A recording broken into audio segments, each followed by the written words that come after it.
Anand cyber પોલીસે railway વિભાગમાં ક્લાર્કની સરકારી નોકરી આપવાની લાલચ આપીને નાગરિકો સાથે લાખો રૂપિયાની ઠગાઈ આચરનાર ઠગ દંપતી તુષાર પુરોહિત અને સુલોચનાબેન પટેલની ધરપકડ કરી છે. ઉમરેઠ તાલુકાના પણસોરા ગામના ધવલકુમાર પટેલની પત્નીને નોકરી અપાવવાના નામે તુષારે પોતાની રેલવેનો ઉચ્ચ અધિકારી બતાવી બનાવટી આઈ કાર્ડ અને બોગસ લેટર્સ આપીને તબક્કાવાર રૂપિયા 55,000 પડાવી લીધા હતા. બાદમાં તપાસ કરતા આ તમામ દસ્તાવેજો અને સિક્કા બોગસ હોવાનું બહાર આવતા આણંદ સાયબર પોલીસ મથકે ગુનો નોંધાયો હતો. પોલીસે બાતમીના આધારે વડોદરાથી તુષાર પુરોહિત અને ચકલાસીથી સુલોચનાબેન પટેલની ધરપકડ કરી કોર્ટમાં રજૂ કરતા કોર્ટે બંને આરોપીઓના 5 દિવસના રિમાન્ડ મંજૂર કર્યા છે.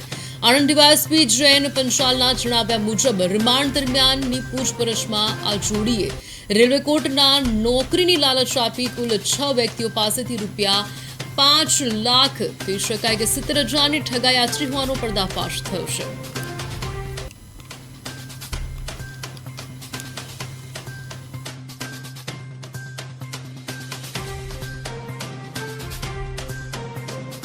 આ બંને આરોપીઓને પકડીને હાલમાં તેઓની ઇન્ટ્રોગેશન ચાલી રહ્યું છે.